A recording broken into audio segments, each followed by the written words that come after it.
Marouane Bereni reste toujours introuvable.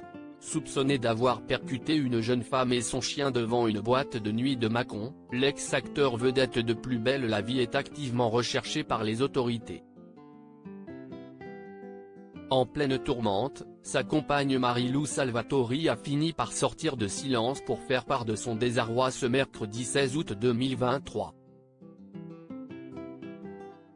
Lassée des cancaneries en tout genre, la jeune femme très éprouvée en a profité pour adresser un petit message aux curieux qui tiennent des propos déplacés au sujet de l'affaire. Depuis 2 semaines, Marouane Bereni, ex-acteur emblématique de Plus belle la vie fait parler de lui dans la rubrique Faits divers. Le 3 août dernier, l'interprète d'Abdel Fedala aurait percuté une jeune femme ainsi que son chien avec son véhicule aux abords d'une boîte de nuit, le Club 400, à Mâcon.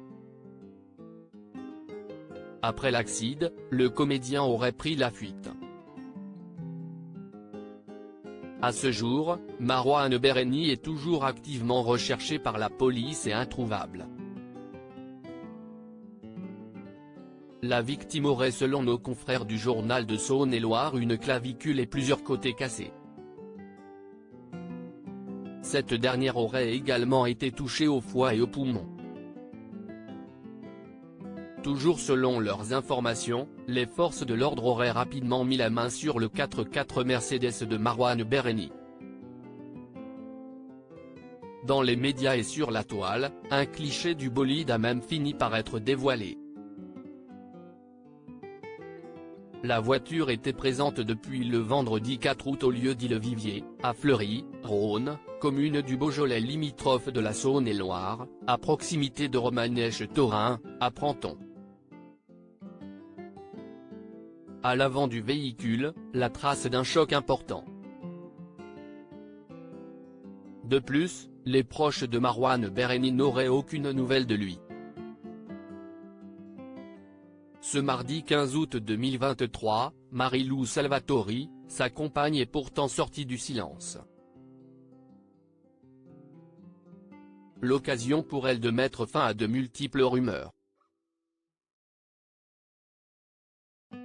À tous les curieux mais surtout tous les gens qui tiennent des propos déplacés concernant Marouane ou ma manière de gérer l'événement, je les exhorte à la patience ou à tailler la route, s'est agacé l'artiste via ses réseaux sociaux. Et de compléter non sans amertume, Instagram est une fenêtre mais nullement le reflet de ma vie privée ou de mon monde émotionnel, qui ne regarde que moi. Et de conclure, nous sommes tous dévastés et inquiets, et je vous demande de respecter ce lieu d'intimité. Merci. Une prise de parole inédite est nécessaire en cette période délicate.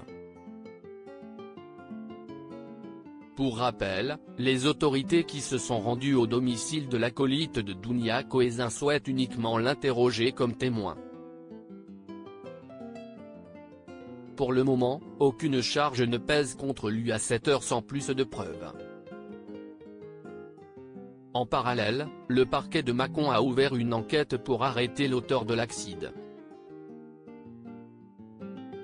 Quant à la victime qui a été prise en charge par les services hospitaliers, elle a écopé de 28 jours dites. Auprès du journal de Saône-et-Loire, elle a d'ailleurs levé le voile sur ses lourdes séquelles. Aujourd'hui, on a essayé de me placer sur un fauteuil. Maintenant, je n'arrive plus à marcher.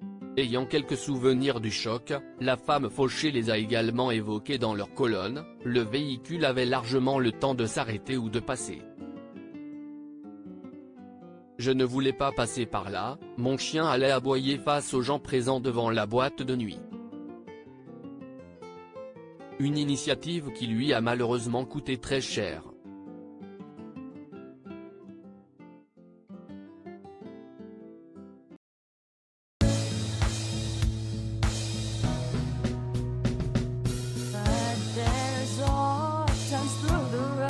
I think you can let me know. Sit down, sit back, let me help you out. Just step